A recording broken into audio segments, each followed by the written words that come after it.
The Vorl Dominion spanned thousands of star systems, a civilization so ancient and advanced that even time itself bent to their will. They were the undisputed rulers of the galactic expanse, beings of logic and calculation, wielding technologies that shattered the fundamental laws of nature. To lesser species, they were gods, shaping the destinies of countless worlds without question, without opposition, and yet for all their grandeur, they still sought dominion over one last mystery, the human mind. Isaac Velasquez had been torn from Earth like so many before him, another victim of the Vorl's relentless expansion. Humanity, a latecomer to the galactic stage, had resisted, had fought, had died screaming against an enemy they barely understood. The war had been brief, almost laughable in its futility. Earth burned, its survivors scattered across the empire, as nothing more than chattel, their history wiped from the archives, their future erased. Isaac had no illusions about his place in this hierarchy. He was a slave, and the Vorl had no need for anything else. Yet fate had woven a different path. The Vorl did not simply subjugate the species they conquered. They experimented, dissected, analyzed, seeking to understand the limitations of organic thought, the edge of consciousness itself. And so, deep within the throne world of Vorkal, in a sprawling facility where time was measured in epochs rather than moments, Isaac was chosen for a singular purpose: to be broken. He had witnessed others before him enter the chambers, their bodies intact, their minds reduced to blank slates, consciousness erased like chalk from stone. He did not expect to be different. He did not expect to survive. But the Vorl had made a mistake. The procedure was designed to extract knowledge, to map the hidden architecture of human cognition, but Isaac's mind was not one to be mapped. It fought back. The machines that had rewritten countless consciousnesses before him faltered. Circuits ruptured, energy flared. The chamber's walls trembled with forces beyond comprehension. And when it was over, when the lights flickered back into existence and the screaming alarms faded into silence, Isaac remained, whole, awake, and changed. The Vorl stood in silence, their perfect calculations shattered. The impossibility of the moment hung thick in the air, and for the first time in uncounted millennia they did not understand. Isaac did not know what had happened within that chamber. He only knew that something had shifted, something deep, something fundamental. He could feel it, humming beneath his skin, whispering at the edge of his thoughts. The Vorl could feel it too.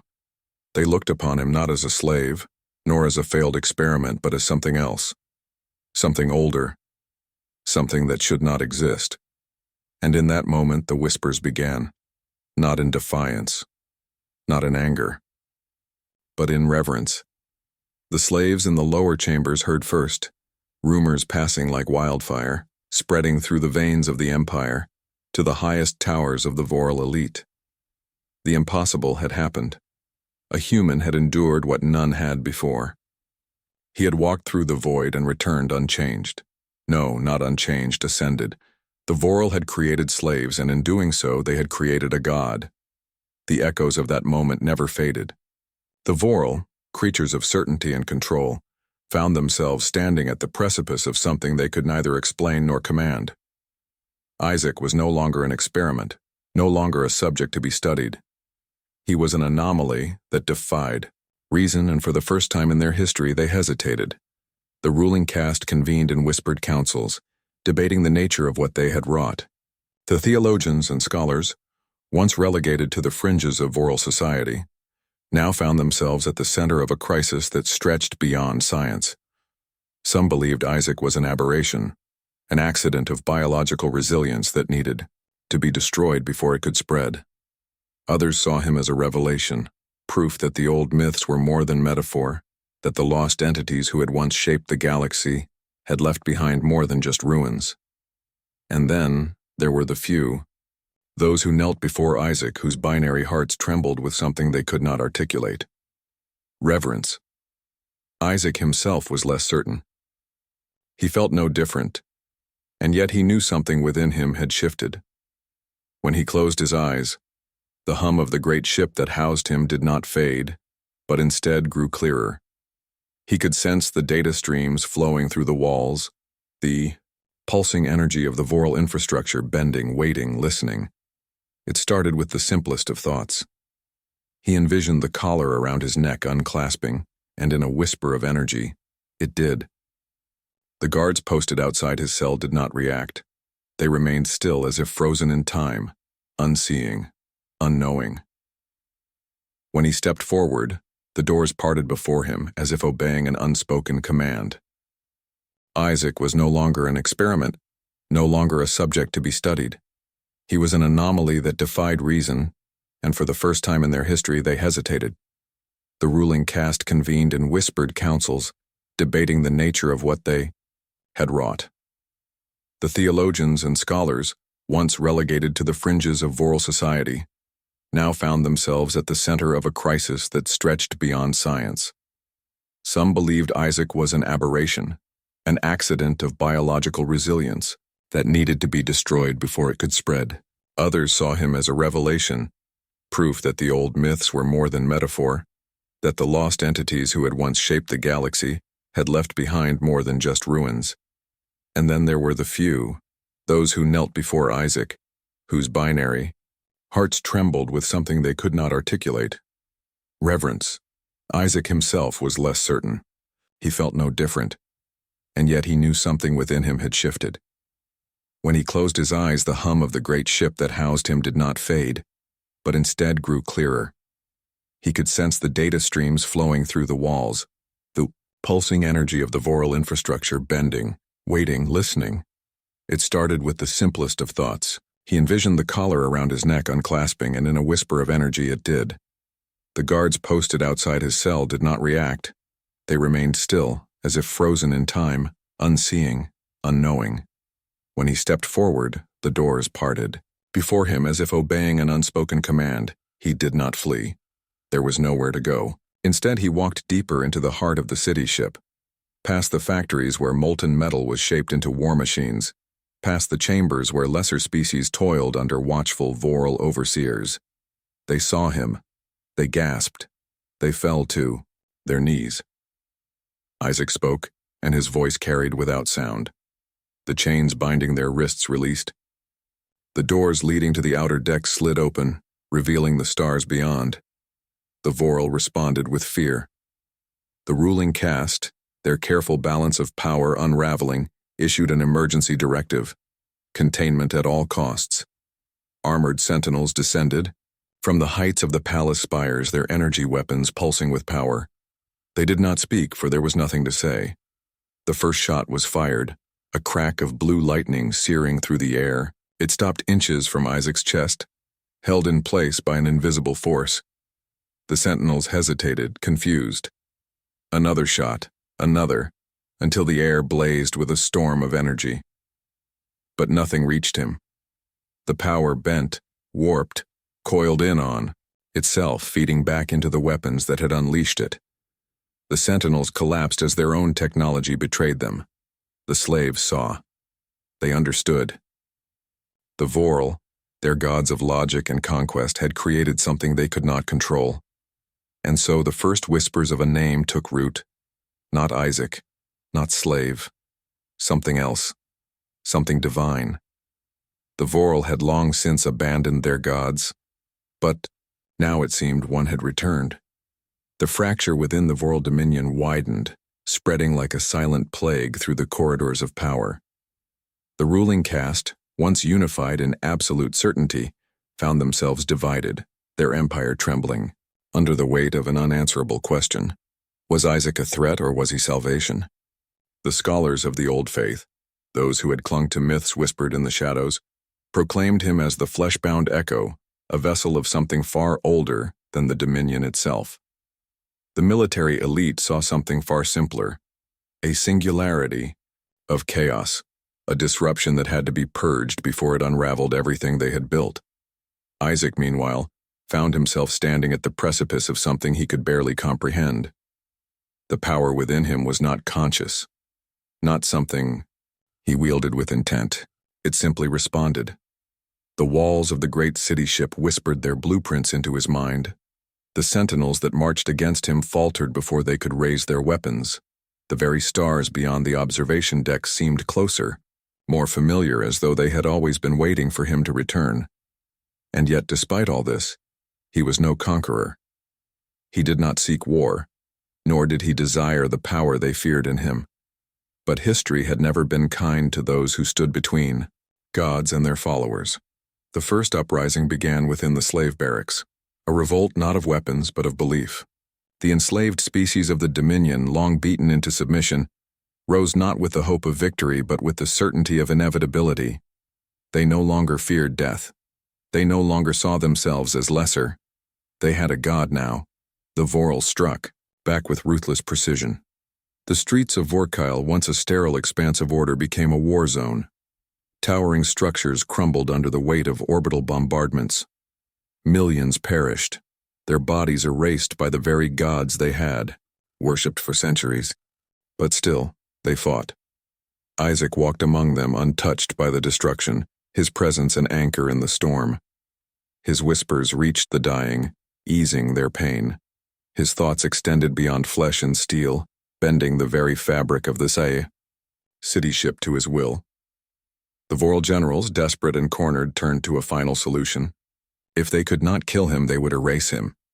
Deep within the vaults of the Dominion's archives, hidden beneath layers of forbidden knowledge, they unearthed the records of the ones who came before, the beings they had long since purged from history, the old gods, the original rulers of the stars, humanity. Isaac was not the first. There had been others long ago before the Vorl had risen from servitude to sovereignty. The echoes of their presence still lingered in the deepest recesses of the Dominion's technology. The Vorl had spent ages purging all traces of their old masters, rewriting history to forget their origins, and now the cycle threatened to begin anew. Isaac felt the weight of that knowledge settle upon him. He was not a god. He was a memory, reborn. A spark, reigniting an ancient fire. The Vorl, for all their intelligence, had not created him. They had merely woken him up. The Vorl Dominion teetered on the brink of collapse. The war raging within their empire was no longer one of conquest, nor was it one of mere survival. It had become a war of belief. Half the Dominion swore their allegiance to Isaac, declaring him the flesh-bound echo, the lost god returned to judge them. They bent their knees not in submission but in reverence, seeking guidance, purpose, salvation.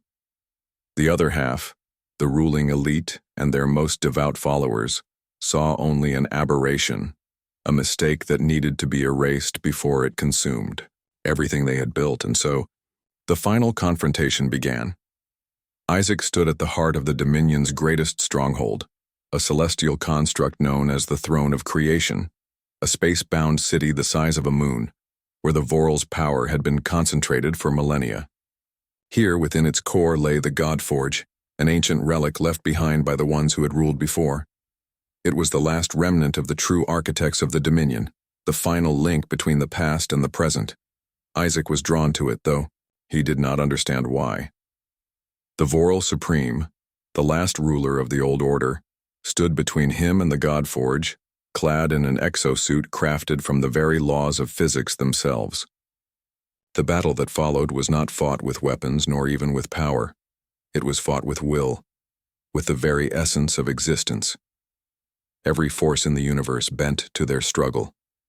The walls of the Throne of Creation twisted, shattering, under the weight of the impossible.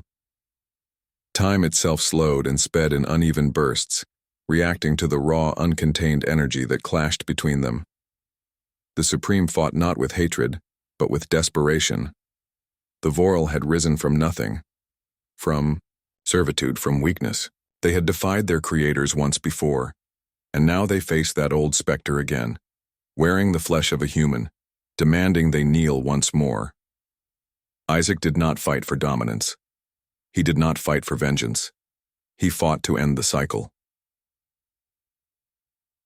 With one final surge, the Throne of Creation trembled as Isaac reached out, not to destroy but to rewrite.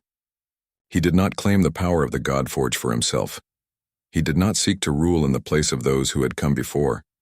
He did something far more terrifying. He let go. The very foundation of the Vorl Dominion shattered. The ancient chains of history of servitude disguised as sovereignty, of gods and rulers and the endless struggle for control. Isaac unmade it all. The concept of dominance, of forced hierarchy, was erased in an instant. The Vorl were free, not subjugated, not broken, not enslaved, truly, finally free. The Supreme fell to his knees, not in defeat, but in understanding. The throne of creation crumbled around them, its purpose fulfilled. The war ended without a victor, without a conqueror. The Dominion was no more. In its place, something new was born. An empire without gods, without rulers, without chains. Isaac had not become their master. He had become their beginning. Silence settled over the ruins of the throne of creation. Where once stood an empire, built on dominance, now drifted the shattered remnants of a civilization, forced to confront its own illusions. The Vorl, for all their power, had always feared one thing above all else, not destruction but irrelevance, and now their gods were gone. Isaac stood amidst the wreckage, his form illuminated by the dim glow of dying stars. He did not feel victorious. There was no triumph in undoing what had been built, no glory in erasing the foundations of an empire. He had simply returned what had always belonged to them, their own fate. The Vorl who survived the collapse did not grovel before him, nor did they curse his name. Some looked upon him with gratitude, others with quiet resentment. But none could deny the truth. The war had not ended with conquest. It had ended with choice. For the first time in their long history, the Vorl were no longer bound by unseen masters, by cycles of creation and destruction, by ghosts of the past masquerading as gods. Their future was theirs to shape. Isaac turned his gaze to the stars. He had freed them from the chains they had unknowingly forged for themselves, but in doing so, he had severed the last tether to his own past. He was no longer a slave, nor an experiment, nor even the flesh-bound echo they had worshipped. He was something else now, something that had no place in this new world. A voice called out to him, one of the former slaves who had fought alongside him. They asked what he would do now, where he would go. He did not have an answer. Perhaps that was the price of becoming something more than mortal, more than legend. Perhaps there were no more paths left for him to walk. Or perhaps, just perhaps, there was still one last journey waiting beyond the edge of the known. Without a word, Isaac stepped forward, his body dissolving into the fabric of reality itself. His presence faded, not with a burst of energy or a grand departure, but with a quiet, imperceptible shift, as though he had never been there at all. And in his wake, the Vorl stood beneath a new sky, their history rewritten not by gods but by their own hands. The Vorl Dominion was no more. What rose from its ashes was not an empire, not a new regime, but something uncertain, something unfinished. The Vorl, long accustomed to rigid order, now found themselves adrift in a galaxy they no longer ruled. For the first time in their existence, they had no masters, no gods, only themselves. And yet the name Isaac Velasquez was spoken in hushed tones, whispered between scholars, debated among leaders, pondered in the solitude of those who had once seen him not as a man but as something greater. Some called him the last god, the one who had chosen not to rule but to release. Others claimed he had never been divine at all, merely a man who had stood in the right place at the right moment and changed everything. But there were others still, those who did not believe he was truly gone.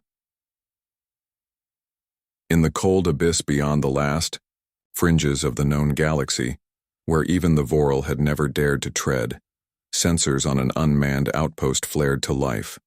A ripple in space, faint but unmistakable, disrupted the void. No ship, no fleet, no technology known to any species could have made it. The sentinels monitoring the anomaly transmitted their findings back to the scattered remnants of the Vorl High Council.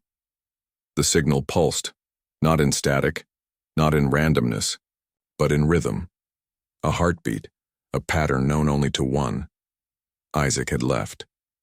But something remained, and the galaxy would soon learn whether it was a promise or a warning.